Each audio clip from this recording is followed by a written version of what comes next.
सोनम उसके नागराज के ऊपर बैठकर उठक बैठक करने लगती है और उठक बैठक तब तक चलता रहता है जब तक नागराज के फन से सफ़ेद जहर न फेंकने लगा।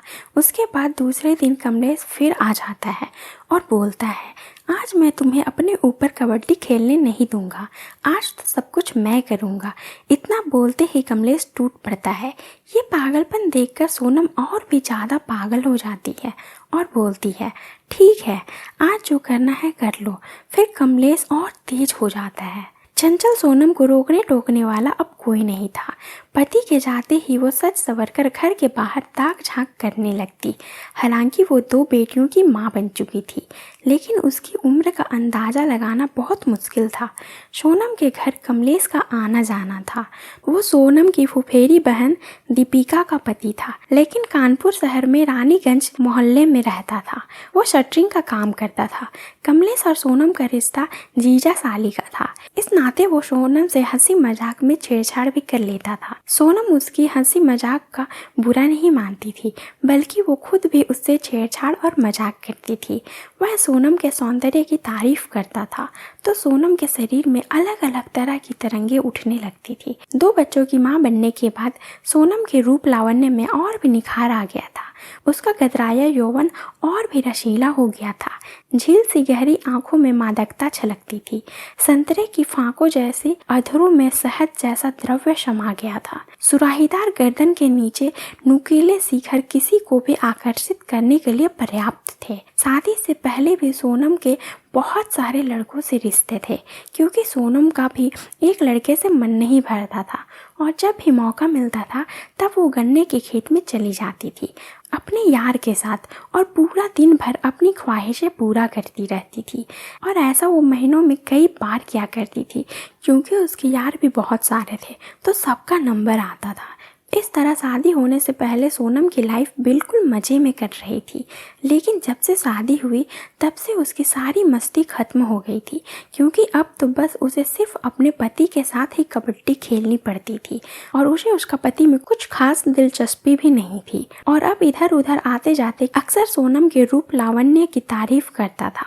किसी मर्द के मुँह से अपनी तारीफ सुनना हर औरत की सबसे बड़ी कमजोरी होती है। सोनम से भी रहा नहीं गया। कमलेश ने एक रोज उसके खूबसूरत जिस्म की तारीफ की। वो तो फूल कर गदगद हो गई।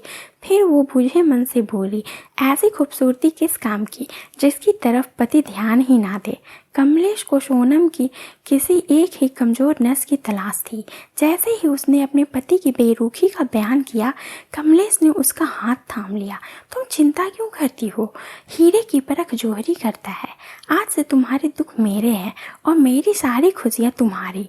कमलेश की लच्छीदार बातों ने सोनम का मन मोह लिया। वो उसकी बातों और उसके व्यक्तित्व की पूरी तरह कायल हो गई। अंदर ही अंदर उसके दिल की धड़कनें बढ़ गई। आखिर में मन बेकाबू होने लगा तो सोनम ने काटते हुए होठों से कहा, अब तुम जाओ, उसके आने का समय हो गया है। कल दोपहर में आना, मैं इंतजार करूंगी। कमलेश ने वो रातें करवटें बदलते काटी। सारी रात सोनम के ख्यालों में डूबा रहा। दोपहर होते होते वो सच संवर कर सोनम का घर जा पहुंचा। सोनम उसी का इंतजार कर रही थी। उसने उस दिन खुद को कुछ विशेष ढंग से सजाया संवारा था। कमलेश ने पहुंचते ही सोनम को अपनी बाहों में समेट लिया। आज तो तुम इंद्र की परी लग रही हो। जी चाह रहा है नजरें ही नहीं हटाऊं। थोड़ा सब्र से काम लो जीजा जी, इतनी बेसब्री ठीक नहीं होती। सोनम ने मुस्कुराकर कहा, कम से कम दरवाजा भीतर से बंद तो कर लो, वरना किसी आने जाने वाले की नज़र पड़ गई तो हंगामा हो जाएगा। कमलेश ने फौरन घर का दरवाज़ा भीतर से बंद कर लिया और फिर बेकरार कमलेश शुरू हो गया। जिस दिन का कमलेश को कब से इंतजार था, आज उसे वो मिल रहा था। सोनम ने भी कसकर उसे जकड़ लिया। कमलेश की गर्म बाहों में गजब का जोश था। आनंद का मोती पाने के लिए वो सोनम के शबाब के सागर में गहरे उतरता चला गया। जीजाजी के जोश में सोनम बेहाल हो गई। उसने भी जीजा का उत्साह बढ़ाते हुए उसे रगड़ना शुरू किया। उसके संतरे कमलेश में धंसी जा रही थी। दोनों बिल्कुल बेकाबू हो चुके थे।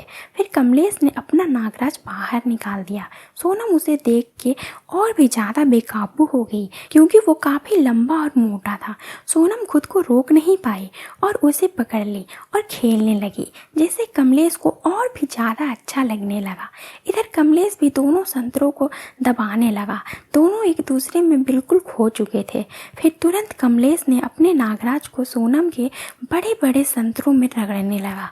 2 मिनट वो ऐसा ही करता रहा। फिर सोनम से रहा नहीं गया और वो कमलेश के ऊपर आकर पूरा का पूरा नागराज को बिल में डाल दी और उठक बैठक करने लगी। कमलेश की तो होश उड़ गई।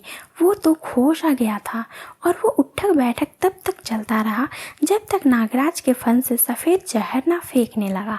उसके बाद दूसरे दिन कमलेश फिर आ जाता है और बोलता है, आज मैं तुम्हें अपने ऊपर कबड्डी नहीं खेलने दूंगा, आज तो सब कुछ मैं करूँगा।